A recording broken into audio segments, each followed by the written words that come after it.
Hello, and welcome to the Farm Family Resource Initiative Winter Webinar Series. This is a collaborative project with the Illinois Department of Agriculture and the SIU School of Medicine. Today, we're going to be talking about coping with loss and dealing with the emotion. Will I ever stop crying? Will this ever get better, right? All questions that we've asked ourselves after experiencing loss. We're going to specifically talk about different types of losses related to the farm. My name is Monica McConkey. I'm a licensed professional counselor who grew up on a farm in northwestern Minnesota. So I definitely understand the stresses that come with farming. My work now really revolves around providing counseling services to farmers and ranchers and their families. So we talk a lot about losses in their everyday operations. Let's start by talking about grief and loss. Many times when we talk grief and loss, people automatically think about death, of losing someone, but it's so much more than that. Grief, this quote, grief is the normal response of sorrow, heartache, and confusion that comes from losing someone or something important to you. And this quote, grief is an inevitable companion to love and attachment. So let's talk about types of loss. There's obviously the loss of life. And we know on the farm, when we look at the numbers of deaths by farm accidents, deaths by suicides, and just the general aging of our farm population, there is a loss of life. There's also loss of life on livestock operations all the time. And while we can, in our minds, tell ourselves it's part of farming, it's part of ranching, um, it doesn't mean that at some point that grief and that loss doesn't impact us. And I see this especially with kids on the farm that are growing up with animals and they are experiencing that grief and loss when an animal does die. There's loss of property. We experience natural disasters on a regular basis in rural America. So there's a loss of livestock, a loss of buildings, a loss of assets, damage to those things that is not abnormal. There can be a loss of normalcy. What does this look like? Well, sometimes there can be things that happen like a farm accident where there's the loss of the use of a limb, or there's the inability to continue with our normal duties or continue functioning in a way that we were accustomed to. So life is no longer normal. After a death of someone close to us, life is not normal. And we have to reevaluate roles on the farm. There's many things that happen that change normalcy. And that leads into the next point. Often with normalcy comes security and stability. So when there are losses, it interrupts that.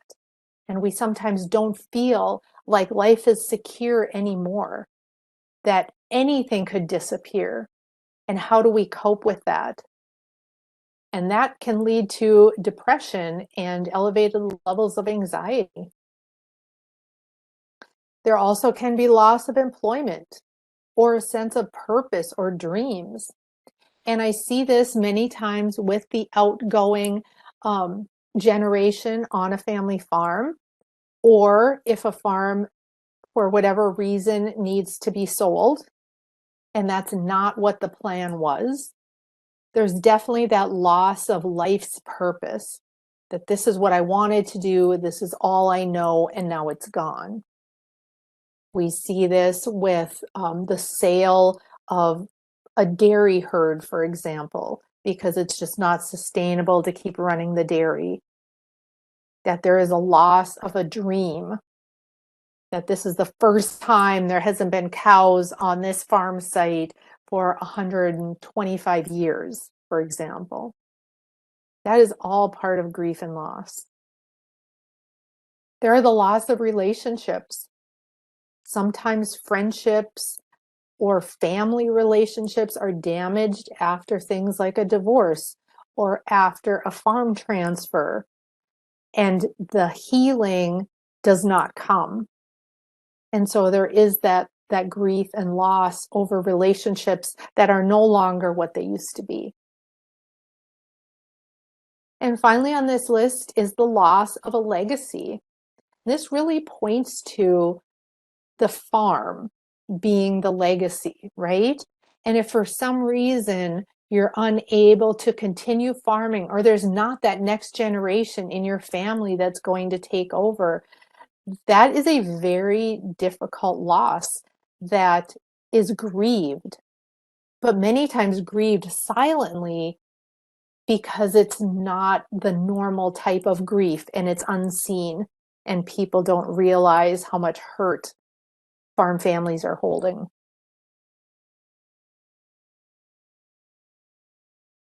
Okay, let's talk about stages of grief. This is an interesting conversation because when I work with people who are grieving a loss, the hope is that we're going to go through these difficult stages in order, and we're going to hit the last stage and we're going to go on with life. When in reality, these stages can cycle through and you may experience them over and over and over. What does that look like? Probably the best known grief stages concept is the one developed by Elizabeth Kubler-Ross. And in reality, she developed these stages for people who themselves were dying. And we have adapted it now and used it for stages people go through after they experience a death or loss.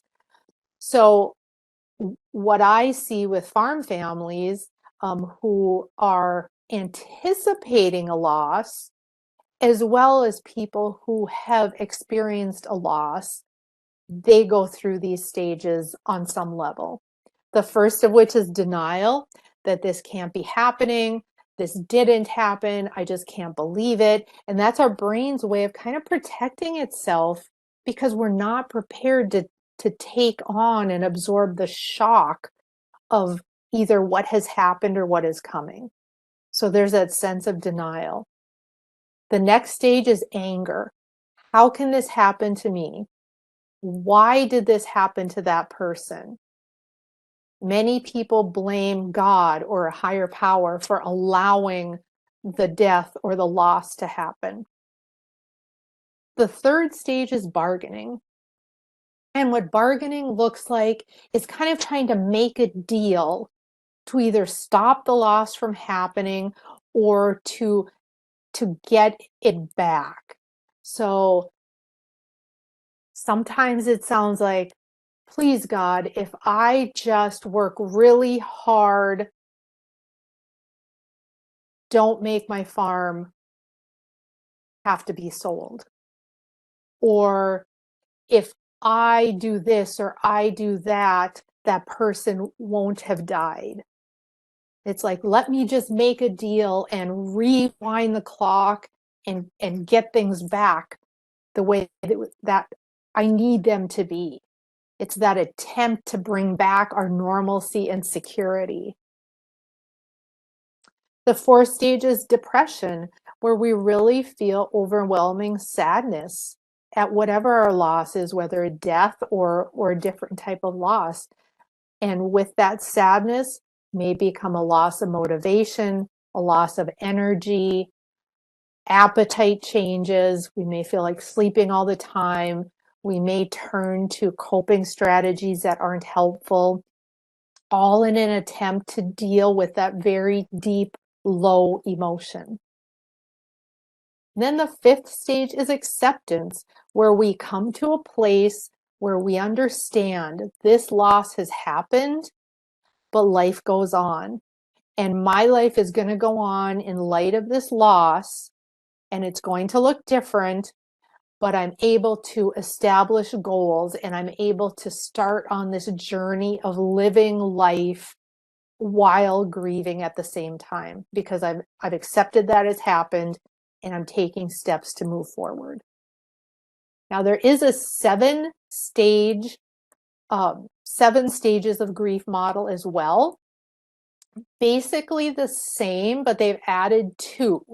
So the first is that disbelief and shock that comes before denial. And we know this feeling. If you've ever experienced a loss, or you've gotten that call, or you've had a tornado come through, or a fire, or whatever the case may be, that at first it's just that shock and disbelief, like, how can this even happen? Like, it's just, I can't even take it in. Denial is the same. And then this model also adds guilt and pain. And many times during a loss, we do experience guilt for something maybe we should have done, or should have said, or should have acted on and didn't. Then the rest of the stages are the same as in the 5-stage model. So knowing that you may experience these stages multiple times is important. It's normal grieving to be depressed one day and without energy, and the next day find yourself angry. I work with people who have lost someone close to them to death by suicide. And these stages of grief are very real for them for some time. There's a lot of that guilt. I should have seen something. I should have done something. Similar with farm accidents. Why didn't I check this? Why didn't I look? Why did I let them go themselves? Anger at yourself or others. So just know that as you cycle through these stages, it takes time to adjust and to work through. And even those days you reach and you feel like, I'm at acceptance, I'm in a good place, if the next day doesn't go as well, acceptance will come again. So let's briefly talk through types of grief. First of all, there's what's termed traumatic grief, and that's grief that happens after an abrupt, unexpected loss. So like a death by suicide or accident, like a natural disaster that wipes everything out. There's really not time to prepare, and it very much has a traumatic feel because it involves life and death. And there's complex grief, and that is grief that actually seems to get worse as time goes on, instead of what we normally see as people work toward acceptance and moving on with life. Complex grief happens for a variety of reasons, but the hallmark of that is that it worsens over time. Prolonged grief is grief that lasts for 12 months or longer and really impacts your ability to function. So maybe even after a year, you haven't been able to return to normal duties or things that you did prior to the loss. So again, it's grief that is long lasting. Every grief is different, and everyone's reaction to grief is different. Typically, we see people at around 6 months returning to somewhat of their normal pre-loss level of functioning. Doesn't mean they're not grieving or hurting or having their bad days. It just means that time has passed and they've developed strategies for moving forward in that 6-month time period. So prolonged grief is grief that lasts for a year or longer. Complicated grief, much like complex, it doesn't get better. In fact, it gets worse as time goes on. And often we'll see complex or complicated grief happen when there's been a series of losses. So maybe there's been a death. Maybe that's led to the loss of a farm or the sale of the dairy. So there's compounded losses that make it harder to move forward. Anticipatory grief is something I see on the farm a lot, and that is that worry or that anticipation that we are not going to be able to keep doing this. We're going to have to sell the cows. We're going to have to sell the farm, but it hasn't happened. So it's kind of hanging out there. And the thought is like, it's going to happen, but we don't have a date. We don't know when, but the way things are trending, we know it's going to happen. So sometimes anticipatory grief also happens with people who are experiencing like chronic health. And so maybe they're on hospice. So you know that the death is coming for your loved one, but you don't know when.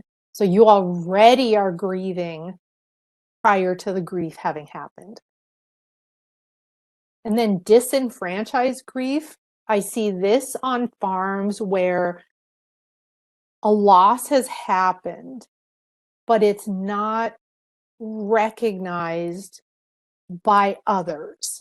So for example, the sale of cows, or the need to rent out land versus farm it, or damage to buildings due to a natural disaster, fire, what have you, that you are feeling the grief, but those around you are not recognizing it as grief and loss. So you feel like you're not understood or taken seriously. And then there's frozen grief. And that again on the farm looks like, I kind of think I'm going to have to sell out, but I'm not really sure because prices could go up a little bit this next year, or some government program may be available. But I don't know if it's really going to work. And you find yourself kind of living on that edge of loss, not knowing if the effort you put into making it work is going to work or not. So your grief is kind of in this frozen state. Okay. That is types of grief.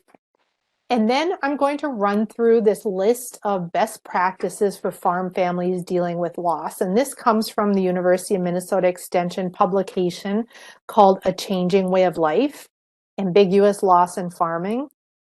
So again, keep in mind that this is not just loss in terms of death. This could be a loss of a legacy, a loss of your dream, a loss of goals, okay? A loss of functioning, maybe after a farm accident or a physical health event. So number one, think outside the box.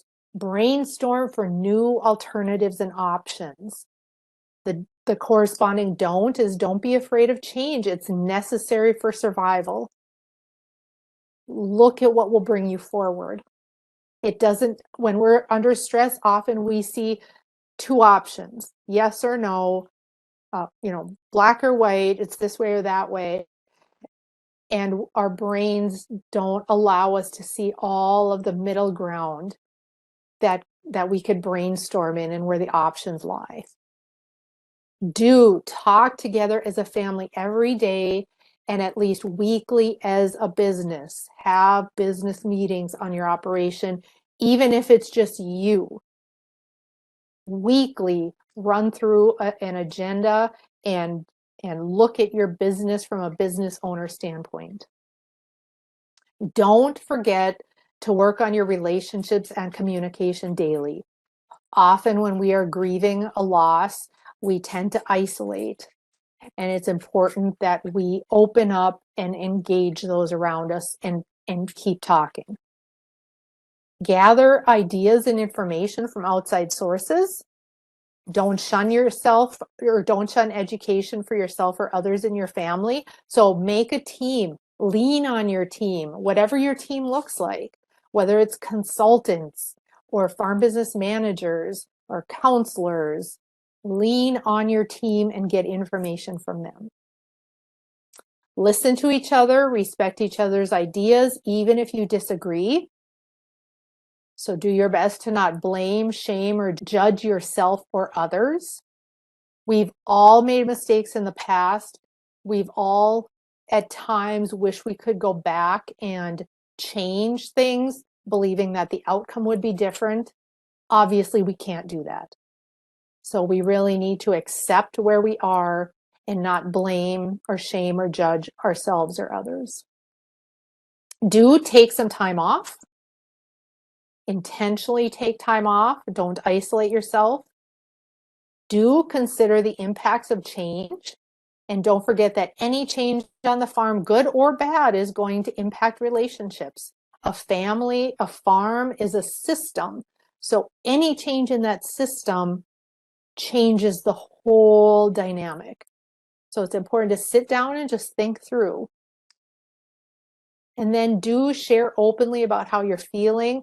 Don't be afraid of professional counseling if you feel you need help. This is my contact information. Don't hesitate to reach out if you would like to talk more about issues around grief or loss that you or someone you know and love is experiencing. And this is also contact information for Karen Stallman with the Center for Rural Health and Social Service Development at the SIU School of Medicine. I want to call your attention to the website given here on this slide, siumed.org/farm. There is a resources tab that has a lot of really good resources for you to tap into and check out during times of grief and loss. Thank you so much.